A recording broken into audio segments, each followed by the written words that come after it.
विदिशा में संवाद 2023 कार्यक्रम के तहत जिले के जनप्रतिनिधि और राजनीतिक दलों के नेता एक मंच पर जुट गए हैं। विकास को लेकर जनप्रतिनिधियों के पास क्या रोड मैप है और क्या कुछ किया जाना भी बाकी, इस पर सार्थक संवाद INS 24/7 और हरिभूमि कर रहा है। यहां हमारे प्रधान संपादक डॉक्टर हिमांशु द्विवेदी के तीखे सवालों का सामना करने के लिए सांसद प्रताप भानु शर्मा, जो कि पूर्व सांसद हैं, साथ ही विदिशा से संवाद में बीजेपी के नेता मुकेश टंडन, बीजेपी विधायक हरि सिंह सप्रे, पूर्व विधायक निशंक जैन भी मौजूद हैं। प्रताप भानु शर्मा जी, पूर्व वित्त मंत्री मध्य प्रदेश राघव जी हमारे बीच मौजूद हैं और साथ ही साथ INS 24/7 हरिभूमि के प्रधान संपादक डॉक्टर हिमांशु द्विवेदी जी हमारे बीच हैं। और इस कार्यक्रम की शुरुआत होगी, आगाज होगा, उनके तीखे सवाल होंगे। कांग्रेस और बीजेपी, दो महत्वपूर्ण दल मध्य प्रदेश की राजनीति में क्या है इस बार के विषय, इनको जानने की कोशिश करेंगे और समझने की कोशिश करेंगे कि जनता का मूड इस बार क्या कह रहा है।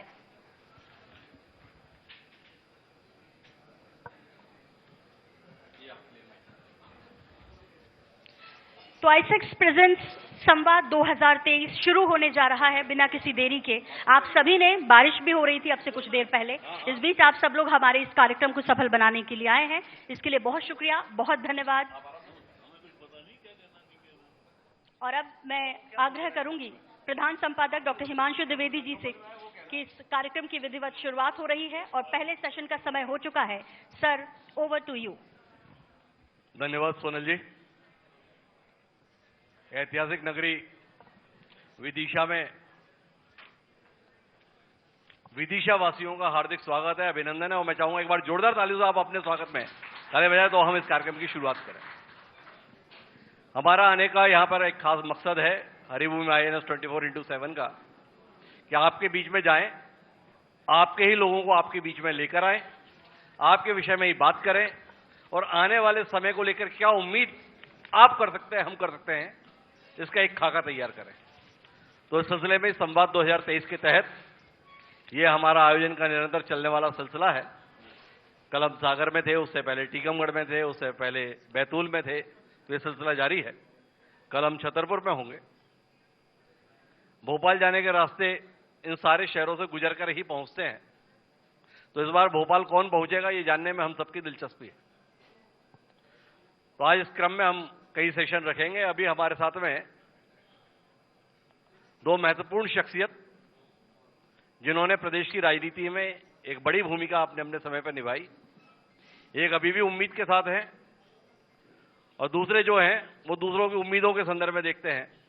हमारे बीच में बड़े सम्माननीय राघव जी मौजूद हैं, मध्य प्रदेश के वित्त मंत्री रहे हैं, भारतीय जनता पार्टी का बड़ा चेहरा रहे हैं।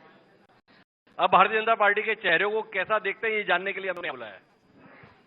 हमारे साथ प्रताप भानु शर्मा जी हैं, जिस विदिशा को अटल बिहारी वाजपेयी जी ने भी गौरवान्वित किया, उस विदिशा से 10 साल तक दिल्ली में आवाज बुलंद करने का सौभाग्य आपने प्रताप भानु शर्मा जी को प्रदान किया था। तो वो प्रताप भानु शर्मा जी जिस समय प्रदेश उपाध्यक्ष हैं कांग्रेस के, वो अभी हमारे साथ हैं। मैं चाहूंगा एक बार जोरदार तालियों से हमारे इन दोनों अतिथियों का आप स्वागत करें। तो आप चर्चा की शुरुआत करें और चर्चा की शुरुआत प्रताप भानु शर्मा जी से ही करते हैं और जानना ये चाहते हैं कितना हारेंगे आप। मतलब कांग्रेस और विदिशा, मतलब जैसे तैसे पिछली बार एक विधानसभा सीट जीत लिए, पर ना दिल्ली की ओर ना भोपाल की ओर यहां के लोग आपको भेजने के लिए तैयार ही नहीं होते। क्या कर बैठे हैं ऐसा जो विदिशा का कांग्रेस के प्रति भरोसा नहीं बनता? ऐसा नहीं है द्विवेदी जी, हमने 5 में से 3 सीटों पर भी विजय हासिल की है। पिछले में भी 2-2 हजार से हार गए थे, नहीं तो पिछली बार भी 3 सीटें कांग्रेस की यहां से जीत कर जाती और हार के बाद जीत आती है। कितनी हार के बाद? 2008 जो 23 का चुनाव है ये कांग्रेस की जीत का चुनाव है और भाजपा के सरकार ने, नेतृत्व ने, नेताओं ने जो काम किए हैं, जो नहीं हुए हैं, जो जनता के सामने उनकी समीक्षा आने वाले समय में होगी। मुझे विश्वास है कि आने वाले समय में हम कांग्रेस का झंडा 5 विधानसभा सीट में फहराएंगे और मध्य प्रदेश में कांग्रेस की सरकार बनाएंगे। दावा तो बहुत बड़ा है, पर थोड़ी उम्मीद जगाने लायक इन लोगों के अंदर कोई बात तो आए। 40 साल में जो काम नहीं कर पाए, अभी ऐसा क्या कर दिया कि 5 सीटें जीतने की बात प्रताप भानु जी कह रहे हैं। आज तो अप्रैल फूल का दिन भी नहीं है। नहीं, अप्रैल फूल तो शिवराज सिंह जी ने बना दिया था जी, कि हम ये काम करेंगे, इतनी घोषणाएं करेंगे, विदिशा का विकास पेरिस की सड़कों जैसा कर देंगे। ये सब उन्हीं की घोषणाएं थी जी। शिक्षा का बड़ा केंद्र बना देंगे, सिंचाई से लबालब कर देंगे, हर गांव में बिजली, हर गांव में सड़क हो जाएगी। ये हमने नहीं कहा था, ये उन्होंने ही कहा था। अब ये सब लोगों ने देखा है कथनी और करनी में कितना फर्क आया है इन वर्षों में। और 18-20 साल के शिवराज सिंह जी के शासन में हमारे विदिशा की कहां तक हुई है, नहीं हुई है, ये जनता खुद देख रही है। किसान परेशान, नौजवान बेरोजगार, उद्योग आए नहीं, शिक्षा का केंद्र बना नहीं। और जिस तरह का विकास भोपाल के नजदीक होने के साथ साथ हमारे विदिशा पूरे जिले को मिलना चाहिए था। कृषि का एक प्रमुख जिला है हमारा, सबसे श्रेष्ठ गेहूं हम यहाँ पैदा करते हैं, सबसे बढ़िया सोयाबीन, और अब तो धान, सोयाबीन के बाद अब जो बासमती चावल है वो विदिशा में पैदा होता है। इसको अच्छे तरीके से करके किसानों को राहत देने, मदद देने के लिए इसे गेहूं और चावल का एक्सपोर्ट जोन शामिल किया जा सकता था। मध्य प्रदेश में इतना अच्छा हमारे गेहूं का उत्पादन होता है, इतना अच्छा बासमती चावल होता है, इसके बाद भी हम अंतर्राष्ट्रीय टैग लेने में और अंतर्राष्ट्रीय स्तर पर चावल और गेहूं का निर्यात विदिशा से करने में सफल नहीं हुए अभी तक। अच्छा, तो ये सब पैदावार जो है कि अच्छा गेहूं जो होता है, अच्छा चावल जो होता है, अच्छा सोयाबीन भी जो होता है, ये सब शिवराज सिंह चौहान के मुख्यमंत्री बनने के बाद, भाजपा के सरकार बनने के बाद ही हुआ। उससे पहले विदिशा में कुछ होता नहीं था। जब 40 साल आप रहे तब ये सब कुछ नहीं था, इसके बाद हुआ। ये पैदावार तो विदिशा के किसानों ने की है, और किसानी की प्रगति के साथ साथ किसान ने जो मेहनत करी है, नई तकनीक अपनाई है, नई फसल और अच्छे दाम जो किसान को मिले, और उस वजह से उनका आशा और उनके विश्वास बढ़ा है। और उनको ये भरोसा दिलाया था कि हम एक्सपोर्ट में जाएंगे, एक्सपोर्ट के जोन बनाएंगे, पर वो आज तक नहीं हो पाया। तो मेरा सवाल आपसे यही तो है, भाई देश में आपकी सरकार रही, 2013 तक तो आपकी सरकार थी ना, कि भूल गए आप जी? क्या किया आप विदिशा के लिए? मध्य प्रदेश में इतने लंबे समय तक आपकी सरकार रही, ये एक्सपोर्ट होना चाहिए, ये विचार आपके जहन में तब क्यों आया प्रताप भानु जी, जब भाजपा की सरकार बन गई और शिवराज सिंह चौहान मुख्यमंत्री बन गए? जब गेहूं और चावल सरप्लस हो गया और उसकी क्वालिटी में श्रेष्ठता आ गई, तभी तो एक्सपोर्ट होगा। और पहले इतना उत्पादन नहीं होता था, इतने सीमित साधन सिंचाई के हमारे यहाँ पर थे, मुश्किल से 8 से 10% तक सीमित साधन थे। आज हम 60% पूरे विदिशा जिले में सिंचाई के संसाधन देख रहे हैं, बढ़ गए हैं। तो आप ये कहना चाहते हैं कि जब से भाजपा की सरकार बनी, जब से शिवराज सिंह चौहान मुख्यमंत्री बने, तब से विदिशा क्षेत्र में सिंचाई की सुविधाएं बेहतर हो गई, और सुविधाएं बेहतर हो गई, उपज बढ़ गई, तो आपकी उम्मीद बढ़ गई। तो आपने सिंचाई की सुविधाएं तब नहीं कर पाए थे। जी हाँ, मैं बताता हूँ। नहीं, भाजपा की सरकार में हुआ। सिंचाई की जितनी भी योजनाएं हैं विदिशा रायसेन क्षेत्र में, हलाली सिंचाई बांध योजना कांग्रेस सरकार की देन है। बाहर सगड़ की सिंचाई योजना कांग्रेस सरकार की देन है। कुछ आधा हिस्सा जो सगड़ा में हुआ वो भाई जी जब वित्त मंत्री थे इन्होंने पूरा करवाया। बाकी बाहर सगड़ा विश्व बैंक परियोजना में प्रताप भानु शर्मा और दिग्विजय सिंह के कार्यकाल में ही वो आई थी, इस क्षेत्र में आई थी। ये भाजपा की देन या शिवराज सिंह की देन नहीं है। इसके साथ साथ जो और मध्यम योजनाएं आई, चाहे वो रायसेन की हो, चाहे कोलार सीहोर की हो, चाहे विदिशा के कैथन डैम की हो, आपके कोंचा डैम की हो, विदिशा के आसपास की जो पूरी पेरिफेरी है, ये छोटी मध्यम योजनाएं भी हैं। दानखेड़ी की योजना है, मन्नूपुरा की योजना है, हमारी सिंचाई की योजना इधर गैरसपुर के आसपास है। और एक जो बहुत बड़ी, आपको ध्यान से सुनना चाहिए इस चीज को, एक मकोड़िया बांध, जिसका सर्वेक्षण भारत सरकार के जो सेंट्रल वाटर बोर्ड है वहां पर हो गया था, सर्वे हो गया था, और कैन बेतवा लिंक में उसे शामिल कर लिया गया था 2009 में। वो डॉक्यूमेंट है हमारे पास में।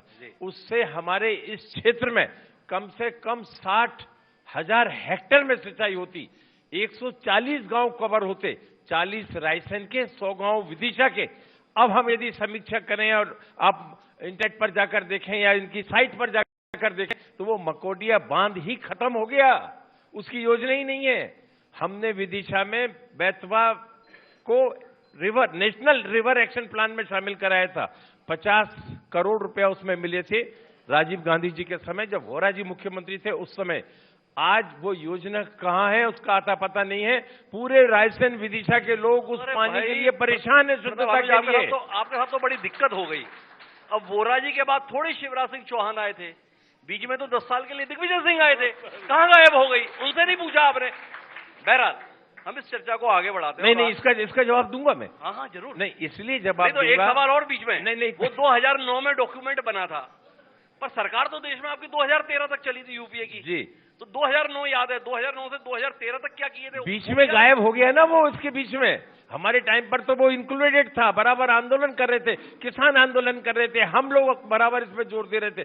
हमें तो उसके आंकड़े भी मालूम है। आपकी पार्टी, आपकी सरकार, हिमांशु जी, नहीं थी क्या? जब कैन बेतवा का ज्वाइंट प्रोजेक्ट 2 राज्यों से मिलकर बना, तकनीकी कारण बताता हूं ना जी, वो 44,000 करोड़ 45,000 करोड़ का हो गया, परंतु उसके अपर स्ट्रीम के जितने बांध थे वो उन्होंने कट कर दिए, क्योंकि उन्हें उस बॉर्डर पर, उत्तर प्रदेश की बॉर्डर पर नीचे बुंदेलखंड पर उतना अपर स्ट्रीम का पानी चाहिए था, इसलिए हमारे इस बांध को काट दिया गया। इसका हमारे किसानों ने पुरजोर तरीके से विरोध किया है जी।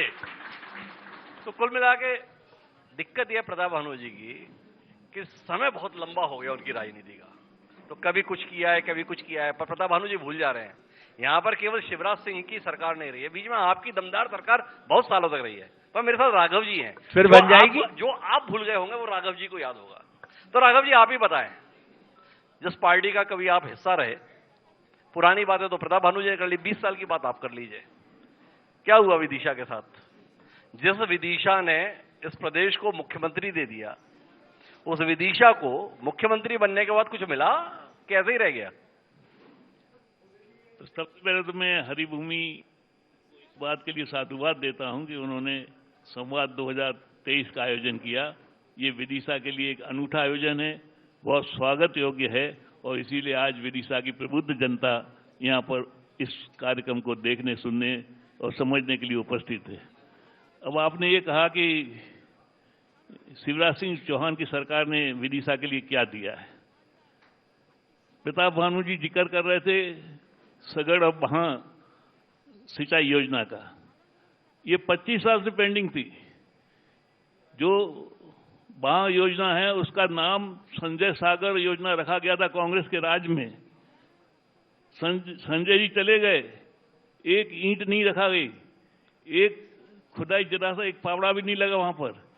ये अगर हुआ किसी के कार्यकाल में तो वो शिवराज सिंह चौहान जी के कार्यकाल में हुआ है, और केवल सगड़ नहीं हुई, बहा भी हुई। ये 2 बड़ी योजनाएं ये शिवराज सिंह चौहान के कार्यकाल में हुई हैं, और इससे के साथ साथ ये भी साथ में प्रताप भानु जी को पता होना चाहिए कि हलाली डैम की ऊंचाई हम लोगों ने 4 फीट ऊपर बढ़ा के 10,000 हेक्टेयर की जमीन अधिक सिंचाई की व्यवस्था की है। तो अच्छा, शिक्षा के क्षेत्र में कह रहे कुछ हुआ ही नहीं है। मेडिकल कॉलेज कहां से आ गया? क्या ऊपर से टपक के आ गया है? सबसे बड़ी साध थी यहां पर, बाकी सब था, इंजीनियरिंग कॉलेज था, पॉलिटेक्निक थी, लॉ कॉलेज था, लेकिन एक कमी अखर रही थी, वो ये थी कि यहां पर मेडिकल कॉलेज नहीं था। लेकिन शिवराज सिंह चौहान की सरकार में मेडिकल कॉलेज हुआ, ये बहुत बड़ी उपलब्धि रही है, ये स्वागत योग्य होना चाहिए। और आज सैकड़ों विद्यार्थी यहां से डॉक्टर बनकर निकलने की तैयारी में है, पूरी ताकत के साथ ये कार्य शुरू हो गया है। इसके अलावा भी, और जैसे यहां पर ऑडिटोरियम नहीं था, इतने साल हो गए, कांग्रेस का राज निकल गया, भाजपा के भी कुछ साल निकल गए थे, लेकिन एक भी ऑडिटोरियम नहीं जहां पर कि बड़े कार्यक्रम हो सके। ये भाजपा के शासनकाल में और शिवराज सिंह चौहान के शासनकाल में ये कार्य संपन्न हुआ है। हालांकि मैं पिछले 10 साल से राजनीति से परे हूं और सक्रिय राजनीति में नहीं हूं, मैं अपने केस से ही जूझ रहा था, लेकिन इसके बावजूद भी मैं कह सकता हूं कि हम आगे बढ़े हैं, हम पीछे नहीं हटे हैं। जो कुछ भी था उसमें इजाफा ही हुआ है। लक्ष्मी लाडली योजना किसने शुरू की? नहीं, अभी प्रदेश पे बाद में बात करेंगे, थोड़ा विदिशा पे ही बात करेंगे राघव जी। ओके, इतनी जल्दी क्या है? समय है अपने पास? कोई जल्दी नहीं, कोई जल्दी नहीं। और आप में तो धैर्य भी बहुत है। कोई जल्दी नहीं। तो आपसे जानना यह है कि प्रताप भानु जी की बात को आपने सिरे से खारिज कर दिया। बोले कि बहुत काम किया और 10 साल से मैं सक्रिय राजनीति में नहीं हूं तो फिर भी कहता हूं आगे बढ़े। इतना आगे बढ़े कि जनता ने नकार दिया। विदिशा सीट 46 साल बाद क्यों हार गए आप? अर्थात भारतीय जनता पार्टी क्यों हार गई? जनता को रास नहीं आया इतना अच्छा काम करना? देखिए, अगर आप चुनाव के नतीजों के बारे में अगर बात करते हैं विदिशा जिले के बारे में, तो ये बात मत भूलिए कि 5 में से 4 सीटें भाजपा जीती है, 4 जीती है, केवल एक विदिशा को छोड़कर बाकी सब सीटें जीते हैं। तो राघव जी, आपको लगता है कि हमें इस पे बात नहीं करनी चाहिए कि विदिशा शहर क्यों हार गए? नहीं, गलत बात है। क्यों बात करनी इस पे? हारे हुए की कोई बात करता है क्या? नहीं, चुनाव है, हार जीत चलती रहती है। ठीक है, एक बार हारे, पहले भी कभी हारे रहे होंगे, लेकिन अगर परिणाम ओवरऑल देखना चाहिए। इसके अगर बात खाली विदिशा की भी बात अगर कहें तो अभी हाल ही में नगर पालिका चुनाव हुए, उसमें से 39 में से 27 पार्षद भारतीय जनता पार्टी की जीते। ये तो ताजी बात है। इसके अलावा अगर पंचायत चुनाव भी ले ले, जिला पंचायत और जनपद पंचायत, तो सारी की सारी जनपद पंचायतें भाजपा के हाथ में है। जिला पंचायत के हमारे अध्यक्ष यहाँ पर बैठे हुए हैं, कैलाश रघुवंश सिंह जी, ये भी भारी वोटों से यहाँ पर जीते हैं। तो ये परख जो होती है कि काम हुए कि नहीं हुए, ये जनता करती है और जनता ने करके दिखा दिया। राघव जी, अब आपको खरा बोलने में क्या सोचना? थोड़ा इतना तो बताइए ना। बताइए, पूछिए। जो कभी नहीं हारे 46 साल में, वो विदिशा शहर क्यों हारे? अब आप भी ना बता पाओगे तो बाकी किससे उम्मीद करेंगे? देखिए, अकेले विदिशा शहर के बारे में जो कुछ भी परिस्थितियां उस समय रही होंगी, विदिशा शहर पहले हारे नहीं, ऐसी बात नहीं है। अरे 46 साल बाद क्यों हारे? बार बार दोहरा रहा हूं। लेकिन हारे तो है, पहले भी हारे हैं। नहीं, देखिए, पहले भी हारे हैं। नहीं, अभी आपने एक बात बोली राघव जी कि कुछ परिस्थितियां रही होगी। अब हम तो इतनी दूरी से आए हैं तो हम ये बात बोले कोई परिस्थितियां रही होंगी, पर विदिशा में रहते हुए राघव जी जैसा मजा हुआ राजनीति के बूझ नहीं पाया 5 साल में, क्यों हारे? नहीं, मेरे रहने या न रहने से बहुत फर्क नहीं पड़ता है, लेकिन एक सीट हारना और 4 सीट जीतने की बात करते नहीं है आप। एक सीट हारे, उसी को लेकर आप पीछे पड़े हुए। ईमानदार से बताइए, किस उम्मीद के साथ हैं जो नहीं बोल पा रहे? नहीं, मेरी कोई वो नहीं है, क्योंकि चुनाव में हार जीत होती है और एक सीट हम स्वीकार करता हूं कि पहले भी विदिशा में हम हारे। एक बार तखतमल जी यहाँ पर जीते थे, तब हारे थे। एक बार मैं भी हारा हूं, यहाँ पर डॉक्टर सूर्यप्रकाश सक्सेना जीते थे, तो पहले भी हार के रिकॉर्ड हैं, ऐसा नहीं है कि नहीं है। राघव जी, ईमानदारी से बताइए, 2023 को लेके कोई उम्मीद देख रहे हैं क्या अपनी, जिसके चलते 2018 पे बोलना नहीं चाहते? नहीं, ये कोई बात नहीं है। 2023 के परिणाम भी सामने आ जाएंगे, क्योंकि पिछला इसकी पृष्ठभूमि 1 साल पहले ही हुए हैं, पंचायत चुनाव, नगर पालिका चुनाव। कोई बात नहीं, हम आपकी मदद प्रताप भानु जी से करवा देते। प्रताप भानु जी को इसमें बड़ा मजा आएगा। प्रताप भानु जी, 2018 आप क्यों जीते हो? भाजपा क्यों हारी भाई? भाजपा इस वजह से हारी कि इन्होंने कोई काम नहीं किए थे, बस। और दूसरी बात, इनका जो सरकार का नकारात्मक रुख था, जिसका पूरे प्रदेश में असर था, 165, 166 सीटों से घटकर ये 106, 107 सीटों पे आ गए थे। आज ये विपक्ष में ही बैठे होते यदि सौदेबाजी से सरकार नहीं बनाए होते तो।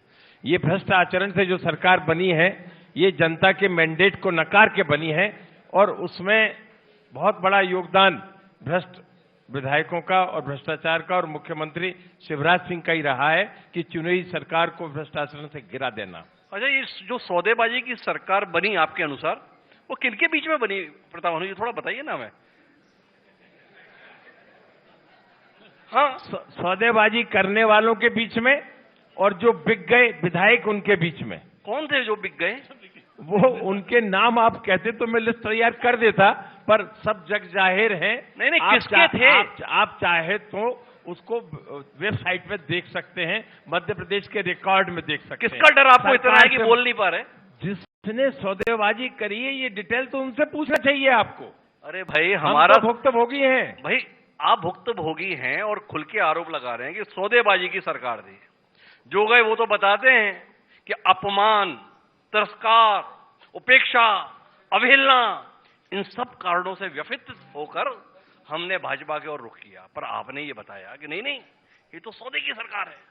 तो आपसे जानना ये है कि सौदे में किसी ने खरीदा, वो तो आप बता देते हैं, पर बिका कौन था? सौदेबाजी, गद्दारी और बिके वो जिन्हें कुर्सी के लिए ललक थी, जिनको जनता ने तिरस्कृत कर दिया था, और सौदेबाजी में वो केंद्र में कुछ बनना चाहते थे, और वो साबित हो गई। आपको सब चीज सामने आई, एक के बाद एक। किस बात की सौदेबाजी हुई है?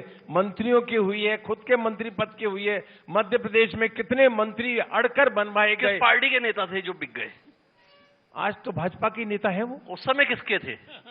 वो तो अब पुराना समय हो गया। क्यों तो इतनी जल्दी गद्दारी भूल गए आप? करके नहीं, कांग्रेस के हाथ के पंजे पर जो लोग जीते थे, उन्होंने जो वादा खिलाफी करी या जनता के जनादेश को उन्होंने ठुकराया, इसका परिणाम आने वाले चुनाव में देख लेना आप। ठीक है, कांग्रेस से थे, कांग्रेस से गए, परंतु ये उनका ईमान था जो बिक गया, जो सौदेबाजी में चला गया, जो गद्दारी में चला गया, जो अपनी कुर्सी के हथियाने के लिए चला गया। परंतु जनता ने तो मैंडेट नहीं दिया। खुद सौदेबाजी कर सकते हैं, पर जनता ने सौदेबाज लोगों को रिजेक्ट कर दिया था। नहीं प्रताप भानु जी, ये सवाल इसलिए मौजूद है कि जितना गुस्से से, जितना दुख से, जितनी पीड़ा से आप ये बात बताते हैं, पर लोग भरोसा कैसे करेंगे 2023 में? भाई जिताते कांग्रेस के चिन्ह पर हैं, साथ देते भाजपा की चिन्ह पर हैं, तो अब आपकी भविष्य को लेकर कैसे उम्मीद करें? भविष्य पे कैसे भरोसा करेगी जनता कि आप जिस चुनाव चिन्ह पर आ रहे हैं उस पर बने रह जाएंगे? ये अपने आप इस वजह से विश्वास हो जाएगा कि हम लोग खुद ठोक बजाकर अच्छे ऐसे निष्ठावान लोगों को टिकट देंगे, और जनता उन लोगों को रिजेक्ट कर देगी इस चुनाव में जिन्हें जनता के मैंडेट को तिरस्कृत किया और सौदेबाजी से सरकार बनाई है।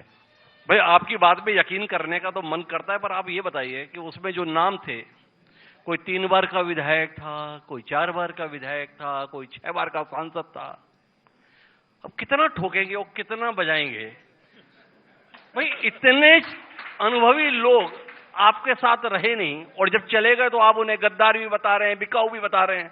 तो टिकाऊ किसको मानेंगे? जिसको पहली बार टिकट देगा उस पर टिकाऊ मानेंगे? अब जो टिकाऊ होगा वही जीतेगा, गद्दार कोई भी नहीं जीतेगा।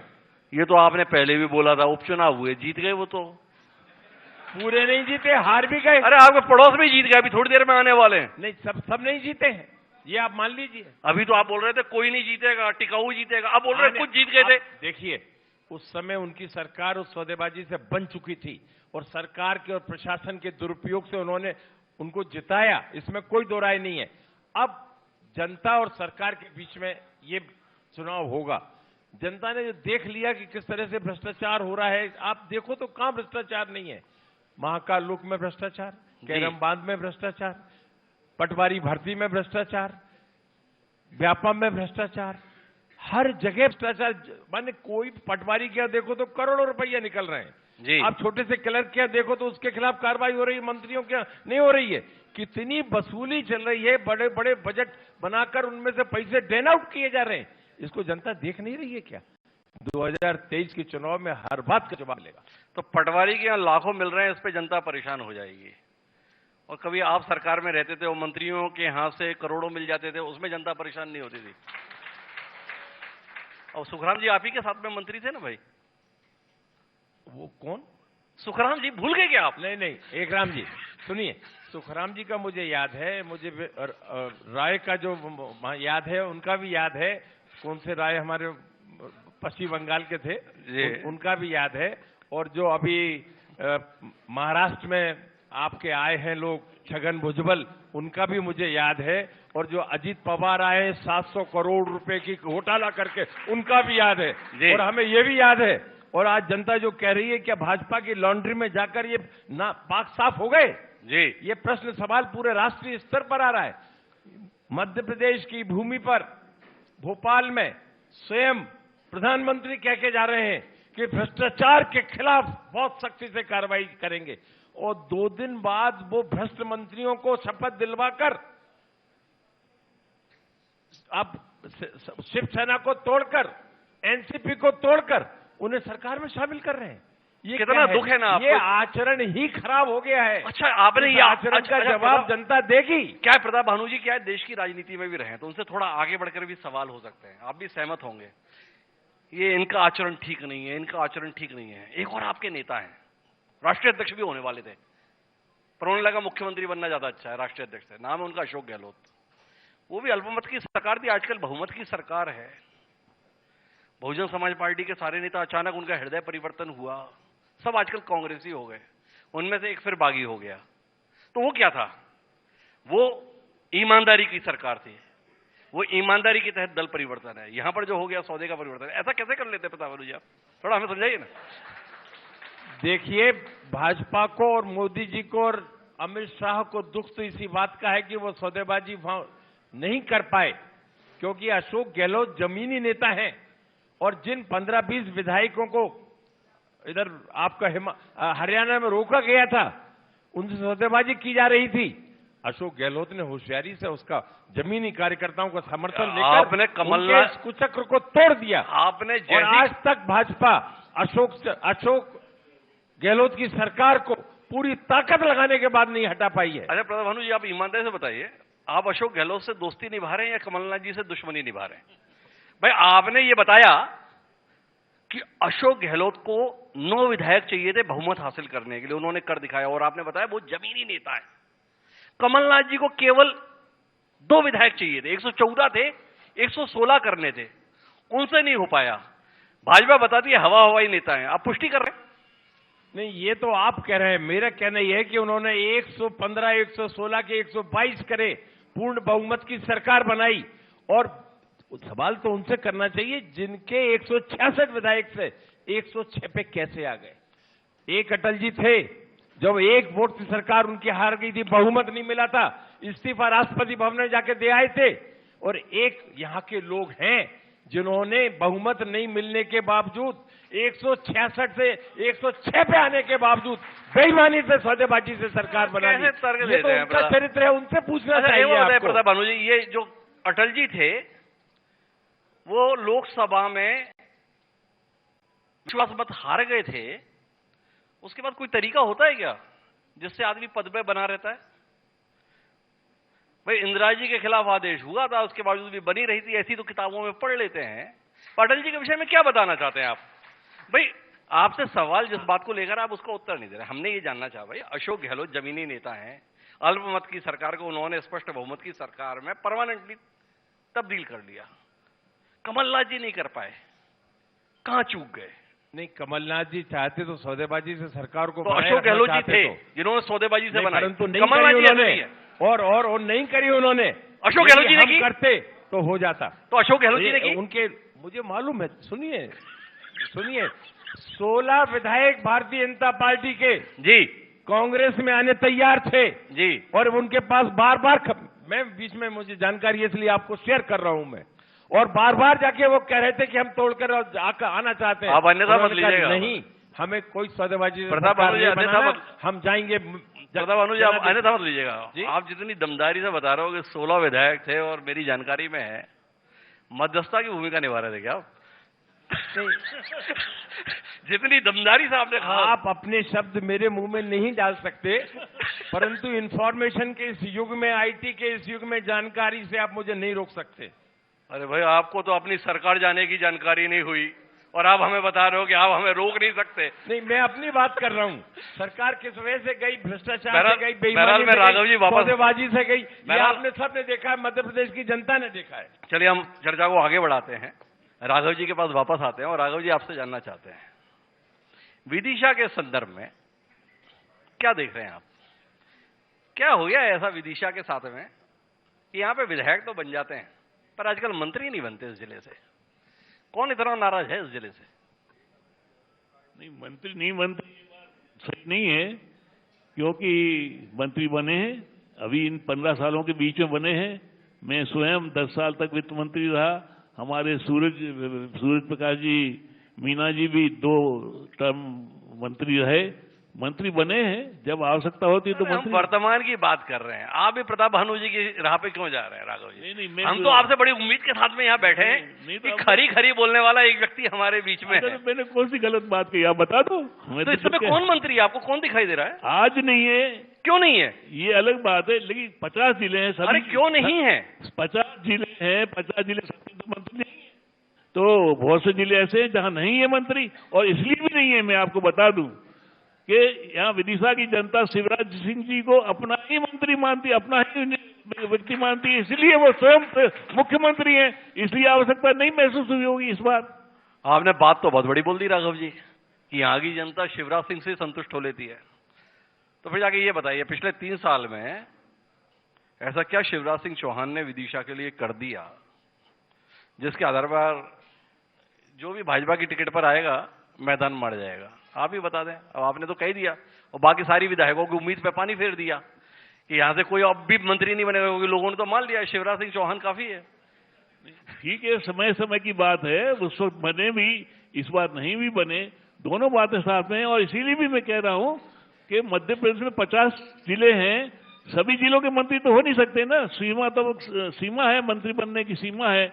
और एक कारण मैंने आपको बताया शिवराज जी का कि वो पूर्ति कर लेते, इसलिए इस बार नहीं बनाया वो मंत्री किसी को, लेकिन पहले बने भी है। दोनों बातें साथ साथ में। राघव जी, नई पीढ़ी के साथ आप जाति नहीं कर रहे हो। जब आपका दौर था तो आप भी होंगे, लक्ष्मीकांत शर्मा जी भी होंगे, शिवराज जी भी होंगे, और अब जो नए बच्चे बैठे हुए हैं उनके सर में आप कहते हो क्या जरूरत है किसी को बनाने की, शिवराज जी काफी हैं। क्या नाराजगी है इनसे? नहीं, मैं आज की परिस्थिति की बात बता रहा हूं। तो 3 मंत्री रहे भी, लक्ष्मीकांत जी, सूरज प्रकाश जी में रहा, आज की परिस्थिति में नहीं है, तो उसके मैंने कारण आपको बता दी है। कहाँ कारण बताया? आपने कह दिया 52 जिले हैं, हर जिले से तो बन नहीं सकता है। भाई कुछ समय पहले इन्हीं 52 जिले से एक जिले से 3-3 मंत्री हो सकते थे, अब एक भी नहीं हो सकता। क्यों नहीं हो सकता? नहीं, एक जिले में 3 मंत्री तो ठीक है, लेकिन आज भी एक जिले में 3 मंत्री है, सागर के 3-3 मंत्री हैं। हाँ, तो आपको वहां के 3 होना बर्दाश्त है, विदिशा का एक भी नहीं है, इसमें कोई शिकायत नहीं है। क्या हो गया राघव जी आपको? की शिकायत इसलिए नहीं है, मैंने कहा जो है यहाँ के जो शिवराज सिंह, दूसरा माइक देंगे राघव जी के लिए, मैं आपका माइक बता, जो शिवराज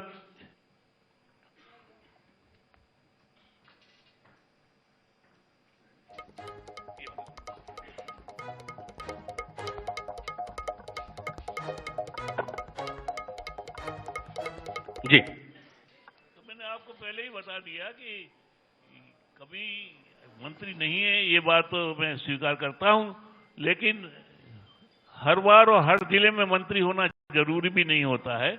और इसलिए भी कि यहाँ पड़ोस में, और आपको पता होना चाहिए कि विदिशा से शिवराज सिंह जी एमएलए रह चुके हैं, तो कुछ अंशों में तो वो विदिशा के ही हैं, और वो मुख्यमंत्री हैं, मंत्री क्या, मंत्री से ऊपर उनके सब मंत्रियों के सरदार हैं, तो पूर्ति हो रही है। इसलिए भी आवश्यक समझा गया होगा और जिले में। चलिए, आपने विदिशा को तो खारिज कर दिया, पता नहीं किससे आप इतने नाराज हैं कि आप नहीं चाहते कि कोई और मंत्री बने, पर आपसे ये जरूर जानना चाहते हैं इस बार सरकार इतनी परेशान क्यों है? धनाधन घोषणा घोषणा घोषणा। आप तो वित्त मंत्री रहे हैं, जब आप थे तब तो हर बात में सवाल करते थे, प्रदेश का रेवेन्यू इतना नहीं है, ऐसे कैसे होगा, कैसे कैसे होगा, और सब कुछ हो रहा है। आप गलत थे या आप गलत हो रहा है? देखिए, दौर बदल गया है जी, और ये बात समझ लेना चाहिए कि हर दौर की अलग अलग नीतियां होती हैं, और ये दौर कुछ अलग किस्म का है। कौन सा है? ये दौर ऐसा है कि सुविधाएं बांटो, इसका दौर है। मैं स्पष्ट रूप से कहना चाहता हूं, हिमाचल प्रदेश ने ये घोषणा की कि हम 1000 रुपया प्रति महिला को देंगे, सरकार बन गई। मध्य प्रदेश में कमलनाथ जी ने घोषणा की कि हम 2 लाख रुपए तक किसानों के कर्जा माफ करेंगे, उनकी सरकार बन गई। कर्नाटक में कई तरह की सुविधाएं, मैं उनका सबका उल्लेख नहीं कर रहा हूं, लेकिन वो कई के वहां पर घोषणा की गई, उनकी सरकार बन गई। दुर्भाग्य है ये प्रजातंत्र का, मैं ऐसा मानता हूं कि अगर इस प्रकार से रेवड़ियां बांटने से या सुविधाएं बांटने से सरकारें बनना और बिगड़ना शुरू हो जाएंगी तो प्रजातंत्र के ऊपर प्रश्न चिन्ह खड़ा हो जाएगा। लेकिन ये दौर है, इस दौर से इनकार नहीं कर सकते हम। अच्छा, आप अभी के लिए नाराज हैं? आपके दौर में भूले तो नहीं होंगे ना 89 का दौर, 88-89 का दौर, कितने ऋण मुक्ति फार्म आपने भरवाए थे। जब आपने कर्ज माफी के फार्म भरवाए थे तो वो रेवड़ी नहीं था, और इन्होंने 2018 में कर्ज माफी के लिए वादा कर दिया, गुनाह कर दिया। ऐसा कैसे हो जाता है राघव? मैंने ये नहीं कहा कि गुनाह कर दिया, लेकिन ये दौर जो चल रहा है, तो 90 में क्या का दौर था? इस दौर की बात कर रहा हूं। तो 90 में कौन सा दौर था? एक जमाना था जब इस तरह के दौर नहीं चलता था और इस तरह की सुविधाएं, व्यक्तिगत सुविधाएं बांटने की प्रथा नहीं थी। लेकिन अब चूंकि उनसे सरकारें बन रही हैं और बिगड़ रही हैं, इसलिए दौर चढ़ पड़ा है। अगर शिवराज सिंह जी ने कहा कि 1000 रुपया महिलाओं को हम देंगे, तो कमलनाथ जी ने तुरंत कहा कि हम 1500 रुपए देंगे। और उन्होंने ये भी कह दिया कि 500 रुपए में गैस कनेक्शन देंगे, 100 यूनिट तक बिजली माफ करेंगे। अरे अभी सरकार बनी नहीं है और घोषणा उन्होंने शुरू कर दी। तो ये कि किसी एक पार्टी को दोष नहीं दे सकते, इसके लिए दोनों पार्टियां जिम्मेदार है। और दोनों पार्टियां नहीं, बल्कि ये ट्रेंड जो चल पड़ा है, मतदाताओं का भी ट्रेंड उसमें, भागीदारी उसमें है, इसके वजह से सब कुछ हो रहा है। और ये शायद हो सकता है कि आगे जाके सुधरे, क्योंकि प्रजातंत्र लंबे समय तक इस प्रकार के मुफ्त की भी चीजें बांटने का, फिर बाकी के विकास कार्य नहीं हो पाएंगे। ये बात सही है, कर्ज से लग जाएगा प्रदेश, ये भी बात सही है। इसलिए अभी ये दौर चल रहा है, उससे सरकारें बन रही हैं, बिगड़ रही हैं, तो तब तक ये दौर चलेगा। तो अच्छा राघव जी, आपका तो इतना तजुर्बा है, किसकी घोषणाओं में ज्यादा दम दिखाई दे रहा है, शिवराज जी की में या कमलनाथ जी की में? देखिए, शिवराज सिंह जी तो दे रहे हैं, कमलनाथ जी तो देने का वादा कर रहे हैं। फर्क दोनों में बहुत है ना। उनकी सरकार बनी ही नहीं है और बनेगी इसका कोई गारंटी भी नहीं है। तो इसीलिए अगर जो दे रहा है सामने, मतदाता उसके ऊपर लुभा रहा है, ये बात सही है।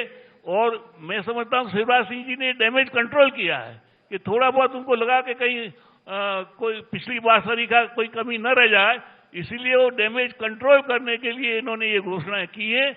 और इसका लाभ शिवराज सिंह चौहान को अवश्य मिलेगा, क्योंकि लोग पा रहे हैं इस चीज को। तो डैमेज कंट्रोल हो रहा है, डैमेज कंट्रोल बिल्कुल है। तो राघव जी बता रहे हैं डैमेज कंट्रोल हो रहा है। प्रताप भानु जी, घबरा तो नहीं गए आप?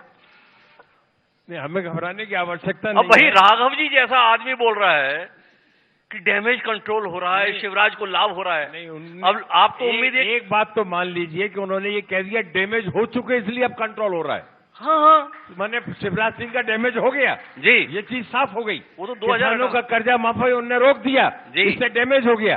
और इनका वचन था 50,000 तक हम हर किसान को देंगे जी। भाजपा का कहना साफ, हर किसान का कर्जा माफ। सबसे पहले नारा नहीं दिया था जी। और यदि कमलनाथ जी ने 2 लाख तक के कर्जे माफ करके हमारे मैनिफेस्टो में ये कहा और इस पर अमल हो रहा था, तो इन्हें उसको कंटिन्यू रखना चाहिए था। और वो विधानसभा से पारित विधेयक हो चुका था। किसानों के ऊपर यदि आज पेनल्टी लगी या उनके ऊपर ब्याज इसमें आया और कर्जे में वो डूब रहे थे, यदि कमलनाथ जी ने उस काम को करा तो वो बेहतर काम किया। किसानों की आमदनी आखिरी दौर की बातचीत में है प्रताप भानु जी, थोड़ा इसमें खुल के ही बात करेंगे। हाँ, बड़ा आपका नेता कौन है, कमलनाथ या राहुल गांधी?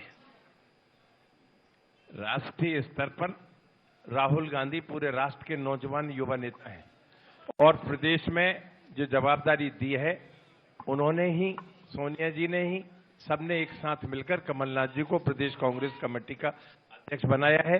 और चुने हुए विधायकों ने उन्हें मुख्यमंत्री बनाया था और वो काम अधूरा रह गया।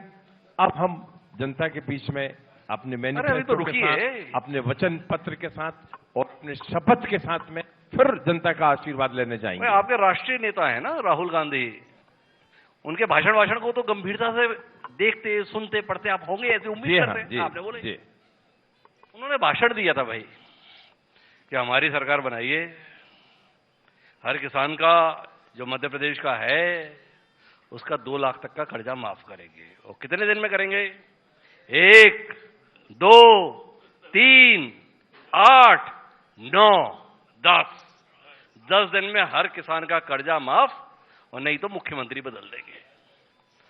अब प्रताप भानु जी, सवाल ये है सरकार कितने दिन चली? इसका जवाब दे दूं? नहीं, आप ही से लेना है, इतने लोगों के बीच में लेना है। हाँ। उदाहरण सहित लेना है। तो अब आपसे जानना यह है किसकी बात का सम्मान करें, राहुल गांधी की या कमलनाथ की? क्या आपको नहीं लगता है भारतीय जनता पार्टी ने राहुल गांधी की बात को बड़ी गंभीरता से लिया? राहुल गांधी भूल गए क्या करना था, भाजपा ने कर दिया। 10 दिन में ना सही 15 महीने में कर दिया। क्या कहते हैं? देखिए, आपकी आधी अधूरी जानकारी पर मुझे कुछ टिप्पणी करने की जरूरत नहीं है। नहीं, बहुत जरूरी है। नहीं, जरूरी है तो कर दूंगा मैं। जरूर। पहली कैबिनेट मीटिंग में जी, यदि ये प्रस्ताव पास हुआ था और वो प्रस्ताव पास होकर फिर विधानसभा में पारित हुआ ये विधेयक बनके, जी, इसका क्या है? राहुल गांधी के कमिटमेंट को हमारे कमलनाथ जी की सरकार ने पूरा किया। और यदि वो नहीं गिरती, 1 लाख तक के कर्जे माफ हो गए थे पूरे प्रदेश में, 2 लाख तक के कर्जे माफ हुए और भाजपा के लोग घबरा गए थे, शिवराज सिंह घबरा गए थे कि यदि ये कर्जा माफी का काम हो गया तो अगली सरकार बनना बड़ा कठिन काम। सुनिए, नहीं अभी पूरा नहीं हुआ। आपने ये नहीं पूछा 15 लाख रुपए सबके खाते में आएंगे, ये किसने कहा था? मध्य प्रदेश 2 करोड़ लोगों को देश में, राहुल गांधी का नाम आपने लिया इसलिए मैं तुलना वहां ले जा रहा हूं केंद्रीय नेतृत्व में, 2 करोड़ लोगों को हर साल रोजगार मिल जाएंगे। किसने कहा था? जी, किसान की आमदनी 2022 तक दुगनी हो जाएगी। किसने कहा था? 500 लाख करोड़ का विदेशी काला धन देश में वापस आ जाएगा। जनता को झूठ किसने बोला था? और ये किसने कहा था कि लोकतंत्र की और मंदिर में जाकर हम देश की जनता का विश्वास प्राप्त करके उन विधेयकों को वापस करेंगे, संविधान का आदर करेंगे। और इन 9 वर्षों में जिस तरह से संविधान की धज्जियां उड़ाई गई हैं, जिस तरह से संस्थाओं को आदेशों की अवहेलना की गई है, आजाद हिंदुस्तान में इन 75 वर्षों में उदाहरण नहीं मिलेगा आपको। ये आप उस पर भी तो सवाल करिए। कहां है 2 करोड़ लोग? 9 साल में 2 करोड़ प्रतिवर्ष 18 करोड़ लोगों को रोजगार मिलना चाहिए। बड़ी ज्यादती है आपकी। भाई लोकसभा चुनाव के लिए थोड़ी आए हैं। राहुल गांधी ने कहा तो नरेंद्र मोदी का मैंने कह दिया। एक मिनट रुकिए ना भाई। राहुल गांधी ने मध्य प्रदेश विधानसभा चुनाव के दौरान यहाँ के मतदाताओं से बात की थी। अब दूसरा सवाल है इसमें जी, भाई सरकार तो इसके साथ है, पड़ोसी राज्य छत्तीसगढ़ में भी बनी, नया नेता है भूपेश बघेल जी, पहली बार मुख्यमंत्री बने, केंद्र में तो कभी मंत्री भी नहीं रहे। जितना भूपेश बघेल की उम्र है, कमलनाथ जी का तो राजनीतिक जीवन उतना है। भाई वहां पर कर्जा माफ हुआ, 10 दिन के भीतर हुआ। हर किसान के खाते के संदर्भ में जनवरी महीने में ही पूरा अकाउंट साफ हुआ। तो अब आपसे जानना यह है कि क्या कमलनाथ जी की प्रशासनिक क्षमता कमजोर थी, समझ कमजोर थी कि वादे पे अमल नहीं कर पाए? भूपेश बघेल कल के आए हुए नेता अगर कमलनाथ जी के सामने खड़ा करें, पर उन्होंने वो कर्ज माफी कर दिखाई, वो कमलनाथ नहीं कर पाए। क्या कहेंगे इस पर? हाँ, मैं पूछना चाहूंगा कितने लाख किसानों की कर्जा माफी हुई वहां पर, बताइए। भाई वहां पर 17 लाख किसानों की कर्जा हमारे यहाँ माफी। 55 लाख किसान है मध्य प्रदेश में। अच्छा, जिनकी गणना हुई थी, जो उस सीमा में आए थे, 1 लाख तक 50,000 का कर्जा माफ हुआ, 1 लाख तक का कर्जा माफ हुआ और 2 लाख के थे उनका भी कर्जा माफी के लिए कार्रवाई शुरू हो गई थी। तो अब ये बात तो सही है कि जब 55 लाख लोगों का कर्जा माफ होना, 27 लाख का हम कर्जा माफ कर चुके हैं। आपने 17 लाख बताया ना। मध्य प्रदेश में 27 लाख किसानों का कर्जा 1 लाख तक का माफ हो चुका है। पर प्रताप भानु जी, आप इस बात का उत्तर दे नहीं पा रहे, बहुत विनम्रता से कहना भाई। जब आपने घोषणा की थी जी, तो वादा क्या किया था? वादा यह किया था कि हर किसान का 2 लाख तक का कर्जा माफ होगा। छत्तीसगढ़ के संदर्भ में घोषणा यह की थी कि हर किसान का पूरा कर्जा 10 दिन के अंदर माफ होगा। सवाल केवल इतना है, वो संख्या 17 लाख थी, 57 लाख थी, ये आपको वादा करते समय सोचना था। सवाल केवल इतना है कि आपकी पार्टी के तत्कालीन राष्ट्रीय अध्यक्ष ने प्रदेश की जनता से वादा किया था 10 दिन में कर्जा माफ होगा। मध्य प्रदेश में 2 लाख तक का, छत्तीसगढ़ में पूरा कर्जा। भूपेश बघेल की सरकार ने पूरा कर्जा माफ निर्धारित सीमा में कर दिया। कमलनाथ जैसा दक्ष राजनेता, 40 साल का प्रशासनिक अनुभव रखने वाला राजनेता हिसाब लगाता हुआ रह गया। क्या आपको नहीं लगता है यह कर्ज माफी इस चुनाव में आपके लिए परेशानी का सबब बनेगी? वादा खिलाफी के आरोपों से आपको जूझना पड़ेगा। सवाल इतना है। हमने कर्जा माफी की योजना शासन में बैठकर और मध्य प्रदेश की विधानसभा से सर्वसम्मति से पास करी, विधेयक बनाया। और यदि उस पर अमल किसने नहीं किया? शिवराज सिंह की सरकार ने, भारतीय जनता पार्टी की सरकार ने। 27 लाख लोगों को यदि हमने कर्जा माफ किया, एक बड़ी संख्या 55 लाख हमारी रही, तो बाकी का भी प्रोसेस में था ही। और ये तो नहीं कह दिया था हमने मैनिफेस्टो में कि हम 15 महीने में पूरा कर्ज माफ कर देंगे। 5 साल का मैनिफेस्टो में समय सीमा नहीं थी। यदि सरकार नहीं गिरती तो अगले साल में 2 लाख तक का कर्जा माफ होना, खत्म होना निश्चित था।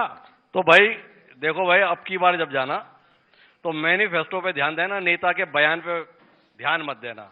चाहे वो राहुल गांधी हो, चाहे सोनिया गांधी हो, चाहे खड़गे जी हो, चाहे कमलनाथ जी हो, और चाहे प्रताप भानु शर्मा जी हो। प्रताप भानु जी ने बता दिया है दस्तावेज में क्या लिखा था। मोदी को छोड़ेंगे नहीं। जब हमारे साथ में भाजपा के नेताओं में जब प्रभुराम चौधरी जी होंगे और वो अगर आप जैसी दलील देंगे ना कि भाई लिखा हुआ क्या था, तब हम उनके संदर्भ में भी ऐसे ही बोल देंगे। पर होने तो अब राघव जी ऐसा बोल दें तो अभी बोल देंगे राघव जी हमारी तरफ से बोलने वाले कौन हुए। आप तो पार्टी के बड़े नेता है ना। कर्जा माफी यदि नहीं पूरी हो पाई तो उसके लिए पूरा दोष भारतीय जनता पार्टी। तो आखिरी टिप्पणी में राघव जी से लेता हूं। राघव जी आपकी टिप्पणी चाहिए। कर्ज माफी के मसले पर इस चुनाव में कोई प्रभाव पड़ेगा, और पड़ेगा तो किसका नफा और किसका नुकसान होगा, आपका आकलन इतने तजुर्बे के बाद। देखिए, 5 गारंटी जो दी गई हैं उसमें से एक गारंटी ये भी है कि 2 लाख रुपए तक का कर्जा माफ कांग्रेस पार्टी करेगी, अगर उनकी सरकार बनी तो। लेकिन उस पर कौन भरोसा करेगा। आपने कहा था कि 1 से लेकर 10 तक की गिनती में कर्जा माफ हो जाएगा। मुझे लगता है कि वो एक गिनती जो है 1 वर्ष की है, तो उन्हें 10 साल मान लिए होंगे। ऐसे उनकी गिनती की ड्यूरेशन कितनी बड़ी है, तो 1 और 10 में कोई फर्क ही नहीं लगता। और आप कह रहे हैं कि वो भाजपा की सरकार ने कर्जा माफ नहीं किया, बाकी का भाजपा की सरकार ने कभी वायदा ही नहीं किया था कि हम कर्जा माफ करेंगे, तो हम क्यों करें। मैनिफेस्टो में किया था। नहीं, हमने कभी नहीं कहा। मेरे पास मैनिफेस्टो आप बता देना कभी। 50,000 तक का कर्ज माफ करेंगे, शिवराज सिंह के मैनिफेस्टो में है। 2 लाख का कर्जा माफ करेंगे, ऐसा कहीं किसी मैनिफेस्टो में नहीं है, और आज तक नहीं किया माफ। और बल्कि जो माफी का कर्जा माफी का जो बिल था उसे खत्म कर दिया। भाई कुल मिला के प्रताप भानु जी का कहना है कि जनता को इस बात से बहुत फर्क नहीं पड़ेगा कि 2 लाख तक का कर्जा हमने माफ नहीं किया। फर्क इस बात से पड़ेगा कि भाजपा ने 50,000 तक का कर्जा माफ नहीं किया। अब इसका पता तो जब नवंबर में मतदान होगा और दिसंबर में नतीजा आएगा तब होगा। लेकिन इतना तय है कि चुनाव दिलचस्प होगा। कुल मिलाकर इस चुनाव से जुड़े हुए तमाम मसलों पर हमने बात की। हमारे साथ इस क्षेत्र के 2 प्रबुद्ध हस्ताक्षर इस बातचीत के लिए मौजूद थे, सम्माननीय प्रताप भानु शर्मा जी, सम्माननीय राघव जी। आप दोनों मेहमानों का बहुत बहुत धन्यवाद। मैं चाहूंगा एक बार जोरदार तालियों से इन वरिष्ठ नेताओं का अभिनंदन करें। आपको हिमांशु जी, थैंक यू वेरी मच। और आगे की कार्रवाई के लिए सोनल जी बहुत बहुत शुक्रिया सर। और एक छोटी सी परंपरा हमारे इस कार्यक्रम को जब हम खत्म करते हैं तो उसमें स्मृति चिन्ह हमारे अतिथियों के लिए हम उन्हें भेंट करते हैं।